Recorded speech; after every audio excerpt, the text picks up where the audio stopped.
Welcome to the Smashville Fantasy Football Podcast. I'm your trade addict host, Andrew Banta, joined by our analyst who swears he can predict the future, Will Ott. Get ready for armchair analysis, friendly banter, and a whole lot of fantasy fun.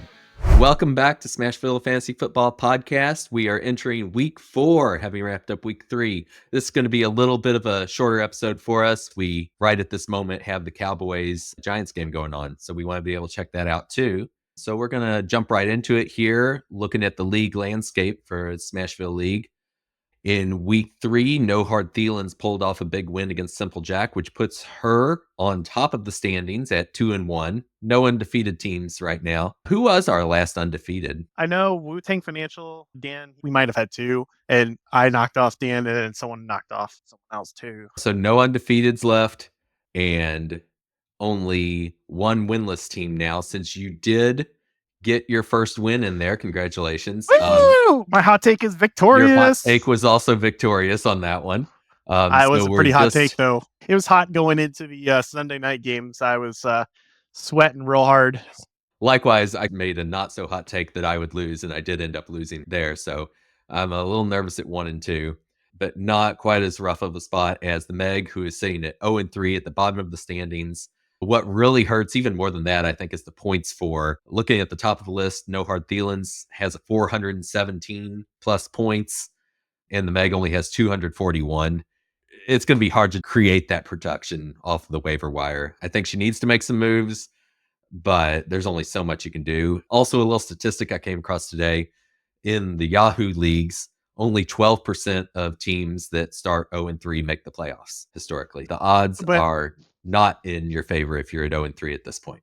That's also with 4-team playoffs or 16 playoffs, whereas we have 18 playoffs in a 12-person league. So there's still hope in our league because we have more playoff spots than we're over 50% of the people make playoffs. 0-5 I would put the nail in the coffin probably. 0-5, you're pretty done. But you got to do some work from this point. I'm looking here at the waiver moves. None for the Meg so far. You got to get more active if you want to have some hope here. We did have that one trade. T. Higgins did play for her. Didn't have a great game, but at least recovered from injury. Probably expecting a better game this coming week from him. Looking at the individual matchups, I lost to Chris. Crunchy Leaves.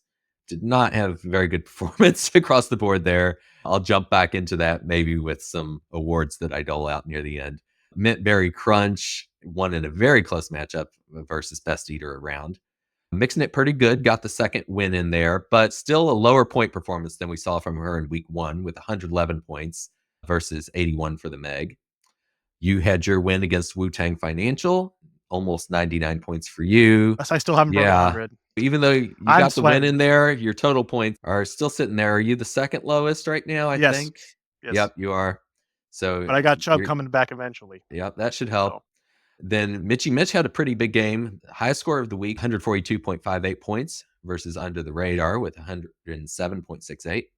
And then No Hard Thielens continued the strong performance from last week where she had the second highest score of the season. I'm not sure if it's like the 4th or 5th highest now with 138.47 against Simple Jack, who has a really strong team. This was a down week for him, but looking at his roster, I've been pretty impressed. I think it was an auto draft, right? From Chris. He can correct me if I'm wrong on that, but it is a team that I think could be pretty strong throughout the whole year. So that's our landscape. 1-8 make the playoffs. So No Hard Thielens sitting pretty. I am squeaking by in the playoffs right now at number 8, but nervous right here. Just outside the bubble is Under the Radar, followed by Best Eater Around, Chase Me If You Can, and the Meg. So with that, what actual games in the NFL stood out to you this week? I didn't get to watch as many as I had hoped. It was a really busy weekend with my family, so I really just caught the Jets-Patriots game, which pretty much put me to sleep. And then I caught the Commanders-Bengals game, which I surprisingly enjoyed a lot more than I thought I would. That game was a very high-stakes game for me. I had 3 players playing, and then my opponent had 1 player on in that game too. So there was a lot going on. The late points coming in was the nail in the coffin that I was able to seal out the win. Chase, 26.8 points, 2 touchdowns. Yeah, and before he got the second touchdown, it was back and forth a little bit. I got to the point where I was up 2 points and then I was down a point or something like that. That game was pretty good. Joe Burrow looked really good. Jamar Chase looked pretty good. Kind of surprised that's how the game went. Figured the Commanders would not do as well. Jane Daniels really had to make things work for him. I think that later in the year, that's not going to work anymore. Jaden Daniels, man, he made me a believer as opposed to just believing because he's my QB. He looked good. He looked better than I expected. I know you called out one, was it an overthrown pass to Terry McLaurin? Yeah, that was pretty bad. The guy that was covering Terry McLaurin fell down, and I think that was about when Jaden Daniels started releasing the ball, and he overthrew him by 6 yards or something like that. It was a surefire touchdown. I had Terry McLaurin, and I started him, so I was bummed about it. It didn't matter in the end because he still scored a touchdown later, and I won my game. So maybe you're salty about that, but honestly, I even missed that one, even though I watched the game. That must be the low spot because he had a near perfect quarterback rating in that. 23 pass attempts, 21 completions, scored twice in the air, once on the ground, total dual threat there. Good for 29.06 fantasy points. This is what the dream is with Jaden Daniels. Do enough to score in the air and then definitely score on the ground. He's doing mostly outlet passes, so I'm not saying he's one of the best quarterbacks at all, but like from a fantasy perspective, he's doing what he needs to do. He's managing the game, and he even stepped above just being a game manager this game by throwing in a couple deep threats there. So he's keeping the defenses honest, showing that he can actually complete those passes when he needs to. The majority of his passes are going to be short little passes off to the side, and that's fine because then he can throw in a deep threat, throw in a run, and mix it up enough where he's going to keep defenses guessing, at least for the time being, until they figure it out. So I was really pleased with that performance overall. I think later in the season, it's not going to work for him. It's working now because he's a rookie. He does have a slightly different style than some of the other running quarterbacks like Lamar Jackson. Once there's enough film on him, I think those defensive coordinators are really going to lock him down, and he's going to probably struggle or get different looks that he's not really used to. I know we were both talking in our private chat on Discord about how quarterback play was terrible over the course of it so far this year, and it was pretty shocking that through the games on Sunday, there was only one quarterback that has thrown for over 300 yards and 3 touchdown passes. You had asked me to make a guess. You're not going to get it. You're not going to get it. I'll do my best shot. At first, I was like, I'd guess a guy like Josh Allen, but given you're leading the question, it's not him. I also said it was through Sunday night, and they played on Monday. Yeah. So I'm going to disqualify Joe Burrow. It would be Joe Burrow also. I'm going to say, I feel like someone who could get there. No, I don't know for a fact that did. Dak Prescott is my guess. Dak Prescott's my best guess. No. Did he get close? He threw 379 for 2 touchdowns. Okay, so close. He was close. Had the yardage. He didn't have the third touchdown. Okay. Yeah. Who is it? He started one game this season, and it was this week. Andy Dalton? The one game. Yeah. Okay. So that's how bad the quarterback play is. Or in the instance of the Buffalo Bills, they got out so far ahead that Wiley Josh Allen out there, so they put in the other guy. So he wasn't out there long enough to put up 300 yards. And the Bills have been pretty hot on offense so far. You have the red hot. Get it, red hair. Andy Dalton. Red hot, I think that waiver claim Andy Dalton. The quarterback's struggling. The big thing is what? Aaron Rodgers has been past his prime. He's really old. Drew Brees retired. Tom Brady retired. You don't have those elite quarterbacks anymore. Where are they? Yeah. They're either old because they're like Aaron Rodgers or Patrick Mahomes, Josh Allen. I would expect one of them to be, and honestly, like I said, Josh Allen would have gotten one of them. But Patrick Mahomes and Josh Allen are probably the 2 biggest names at quarterback. So you have a lot of other quarterbacks that are not there yet. Geno Smith never is really going to be a star quarterback. He's older, doesn't have the same talent, but at the same time, he does a decent enough job to get them in position to possibly win the game, which is enough. I mean, heck, they're 3-0 right now. But Lamar Jackson, he doesn't throw the ball that much. So fantasy might still be good, but in terms of other play, you're not going to see the same kind of play from him as you would, let's say, like primetime Aaron Rodgers. CJ Stroud struggled this week. You're going to see a lot of, I think, those rookie quarterbacks or those younger quarterbacks. Anthony Richardson, I saw a chunk of that game. Very bad. Yeah, I'm souring on him more the more games I see, Yeah, fortunately. this defensive coordinators have really done a good job of getting their homework together. Another article I was reading was talking about how one of the big reasons why the passing game really declined has been lack of continuity with the offensive coordinator. There's only been 6 offensive coordinators on the same team for the last 3 seasons. The rest of them are all brand new within the last 3 seasons. So you're going to have a lot of mismatching. And then of those 6, only 3 have been with the same quarterback all 3 years. Given that, I think that's also a pretty valid reason. New offensive coordinator, you're getting a different schema, you're getting a different game plan, and the quarterback that's been there is like, hey, this isn't what we've been running, or the quarterback's so new, and the offensive coordinator is like, hey, I have to bring this guy up to speed. He's not used to running the show. I think that's one of the big reasons why they've been suffering a bit more the kind of sophomore slump, because now a lot of defenses are just saying, we're going to scheme. You're going to see things you haven't seen before. Get creative. And Yeah. offenses have not been creative back to be able to battle that.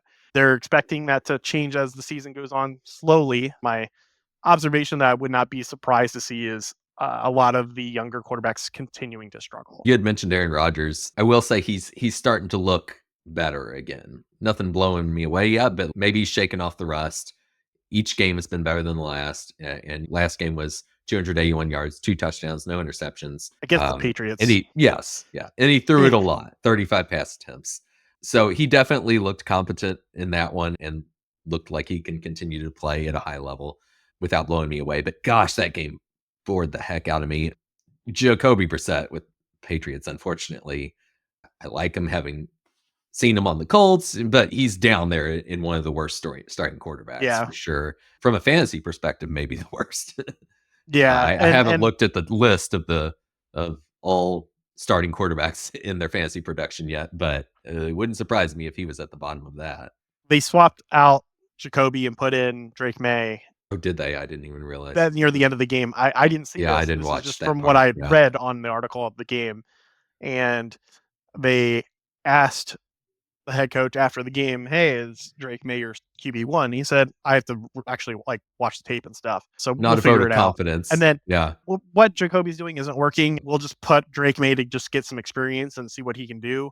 And from what it sounded like on the stat line, was not super impressive, but neither was Jacoby. So it's kind of even. And then spent all night watching film, 7 hours watching game film. And afterwards, he said, Jacoby Brissett's our starter.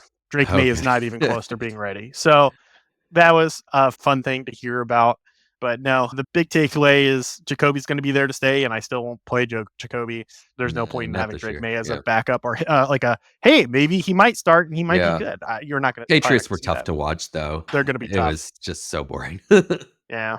I did watch the Packers-Titans game, which was great. The Packers defense looked really good. Malik Willis looked really good. Probably not a super amazing fantasy value. He had a great game, so he had a lot of points, but also Jordan Love is game time decision for Sunday. Right. So right now I'm starting Derek Carr because if I forget or I miss the opportunity to make a change to my roster, I at least have a starting quarterback. The Packers defense looked really good. They had 6 sacks, 7 sacks, some really high number. The Packers had a pick 6, really great. 2 interceptions, a fumble recovery. Did a good job there. So they already have almost as many interceptions as they did the whole last season. If the Packers were available, I'd probably be picking them up on defense. Sam Darnold has been pretty interesting, apparently, to watch. The Vikings are 3-0. They're playing the Packers this week. So I'm really concerned about how that's going to work for my real life interests, as well as also, I think their defense has been pretty decent too. Whatever happens there, I'm not exactly sure which way I should really go when it comes to some of the other players. I'm surprised the Saints lost. I started Derek Carr. I am surprised Saints lost as well. Yeah, and of course, Derek Carr only had 8 fantasy points, especially after a late pick. That was a bad one, and thankfully, my opponent also had a quarterback that had, I think, under 10 points. I had the Buccaneers beat Broncos. That was surprising. Andy Dalton was surprising against the Raiders. How did you feel about the Ravens-Cowboys game? Are you finally happy with how they're using Derrick Henry? Hey, if he puts up 151 yards, yeah. 25 carries, 151 yards, 2 touchdowns. Yeah, so that's good. And what was your stat from a previous week? You had mentioned when Derrick Henry does X. Over 20 carries. Over 20 carries. So add this to that statistic. 2 losses another when one it's in the under win. 20 carries, 25 carries, you got your win. Yeah, he looked good there. I think there's no reason for them to not keep that up at this point. So hopefully mixing it pretty good. And anyone else who may own Derrick Henry can feel pretty good about him going forward, having proven his effectiveness for sure. Yep, they need to just keep that in their game plan. Games for this week, definitely I would pick the Cowboys to win. I'm cheating. Sorry. Oh, yeah. You're just looking at the score there? A little bit. But at the same time, I would Scott. still pick the Cowboys anyway. I don't feel like Daniel Jones is the answer for New York, and he just doesn't have it.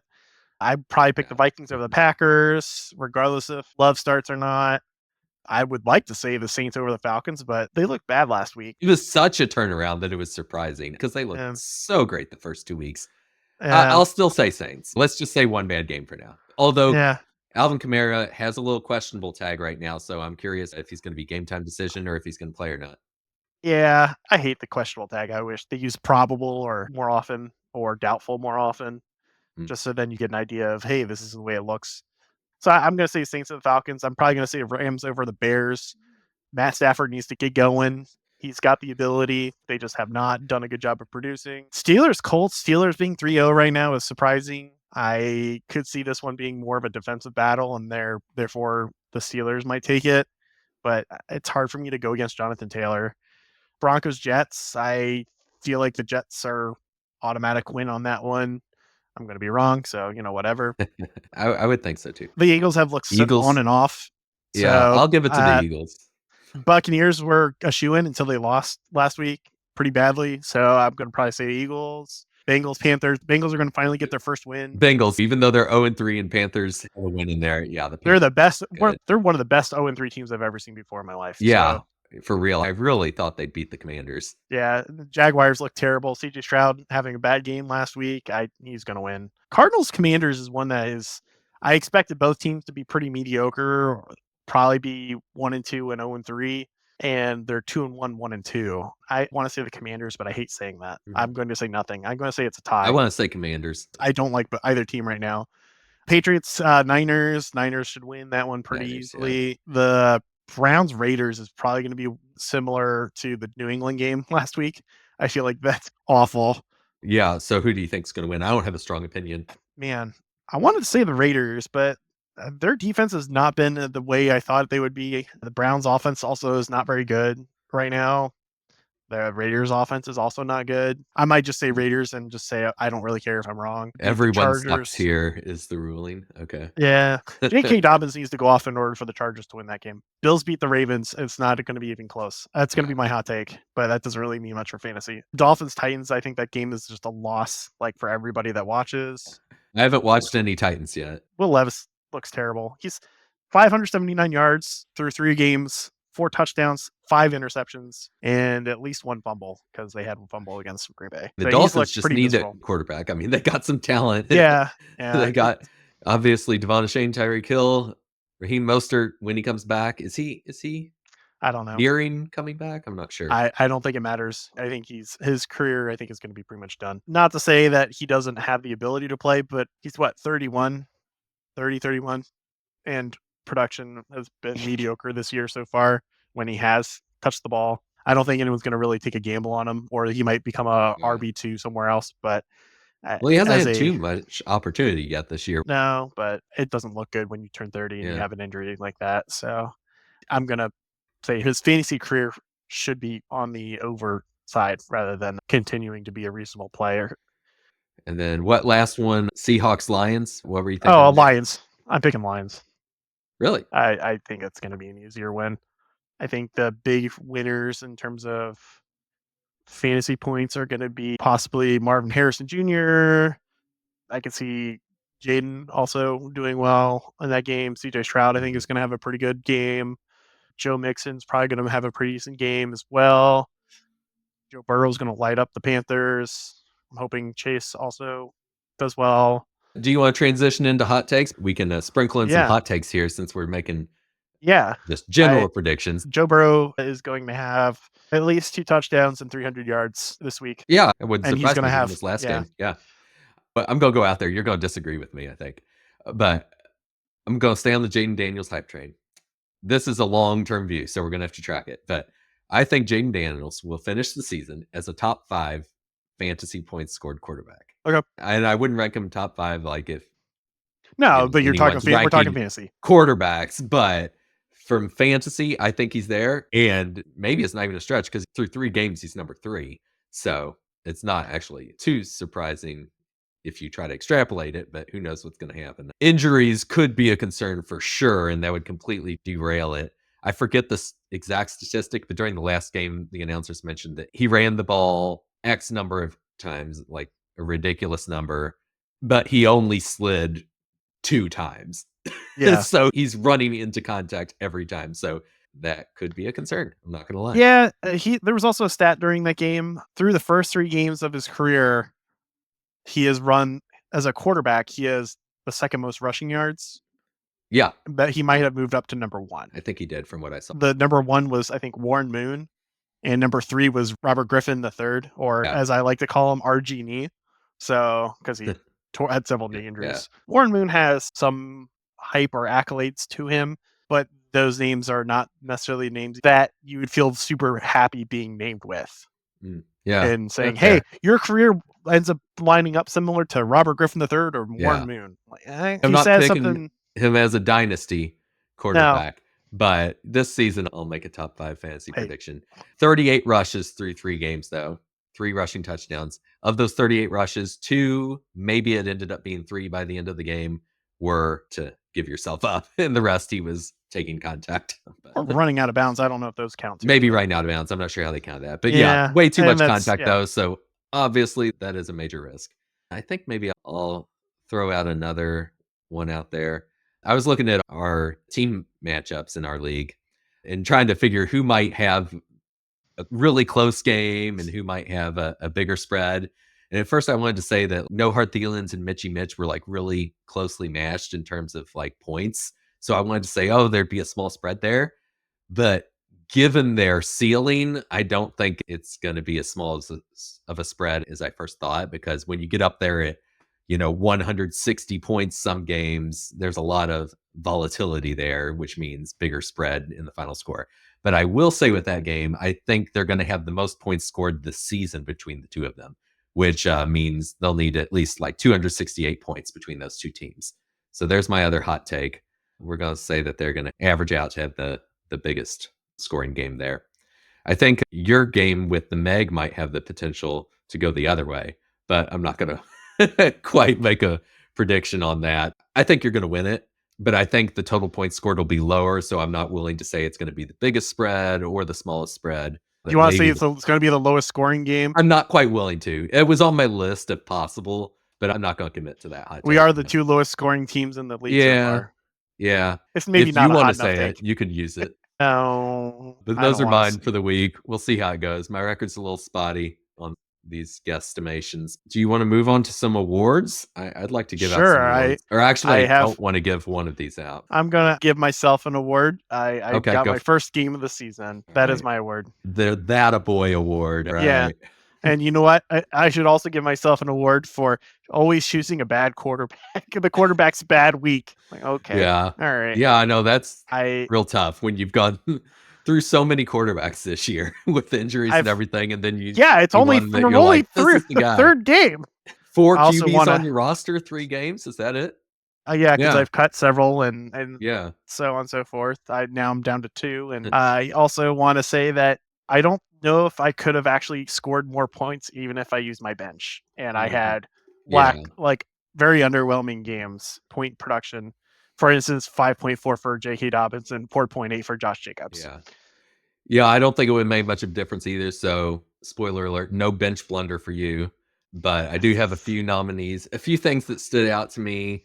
Some are debatable, may disagree, but I saw that Mitchie Mitch left Aaron Jones on the bench instead of Tony Pollard.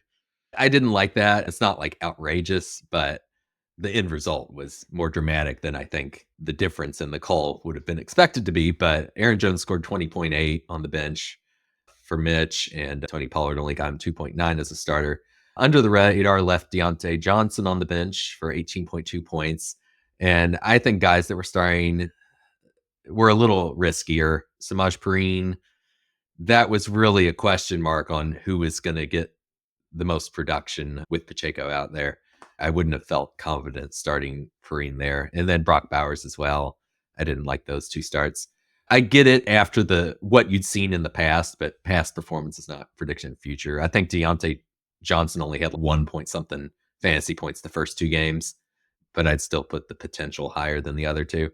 But I understand the call at least. But definitely the biggest bench blunder of the week. I hate to say it, it goes to myself.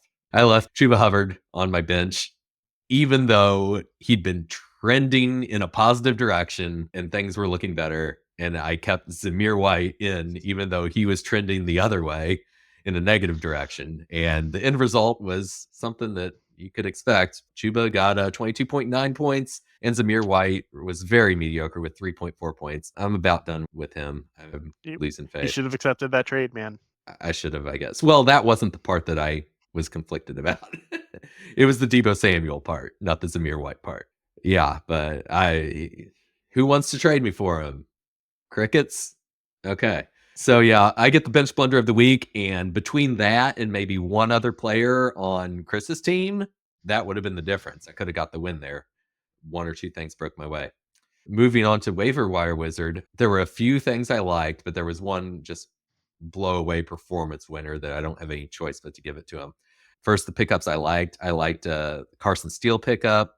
Chris got him, so I was facing him. Production wasn't crazy, but I still like it. I also liked your pickup of Tank Dell, which I mentioned that in last week, actually. Tank Dell didn't do much for you, and now he's injured. So it's not working out that great, but I still think he's a skilled guy. There's still potential there, but it sucks that it's just there was an injury right away. Yeah, he's going to chill on my bench. He'll be there for later. Yeah, but for now, I'm going to give it to Chris Crunchy Leaves, which compounds with my bench blunder against him. But I'm going to give him the Waiver Wire Wizard of the Week with his Juwan Jennings pickup. That was a player who I had contemplating getting and just didn't pull the trigger. Oh, he's the guy actually that I opted for Cam Akers instead, I think. I forget what the waiver priority was, but I didn't choose him anyway, even if I would have had waiver priority, which I don't think I did. But he had 3 touchdowns, 175 yards, 11 receptions, 35.5 fantasy points. There's your game. Between Juwan Jennings on Chris's team and Zamir White in my starting lineup, that was the difference. So both of those choices really made all the difference that week. And cool. I'm hitting myself over that one. That one hurts. Right now, I'm not really happy with the score. I'm not going to give any spoilers, but it is 2-minute warning in the second quarter, and I'm not happy about it. Okay. Oh, I had just one random game note that I wanted to mention it a little out of order, but in the Detroit game, who was it? Detroit versus Cardinals. There was one particular play in it that's on the highlights that I'm like, oh my gosh, this is timely. It was a hook and ladder touchdown. There you go. Yeah. Goff to Amon-Ra St. Brown to Jahmyr Gibbs for the touchdown. You don't see those too often, but you had just earlier in the week shared with me a game that had a hook and ladder touchdown among some other crazy things. Yeah. 2007 Tostitos Fiesta Bowl. Right. State versus Oklahoma. Adrian Peterson's last game as a college football player at Oklahoma versus Boise State. I'm just going to say probably the best college football game I've ever seen, maybe even overall game I've ever seen. Yeah, and I had never seen it, but thanks for sharing that with me. Those highlights were amazing. And having seen the hook and ladder touchdown, and then I see it in the NFL this week. You don't see it that often. No. I love seeing those trick plays. It's so fun. Especially because when they're actually drawn up to be like that versus, it's the last play of the game, and so we're just going to lateral it or whatever. Yeah. It's when it's actually, hey, this is something that you didn't expect. Like the Tennessee Titans versus Buffalo Bills miracle in the playoffs, when Steve McNair took the Tennessee Titans to the Super Bowl and lost against the Rams, but they played Buffalo, I believe it was in the divisional round. That was crazy too. Other than that, I've hit the stuff I want to hit in a shortened session. Anything else burning on your mind? I think we covered everything we wanted to cover. So we're both going to check out that Cowboys-Giants game, see how it goes.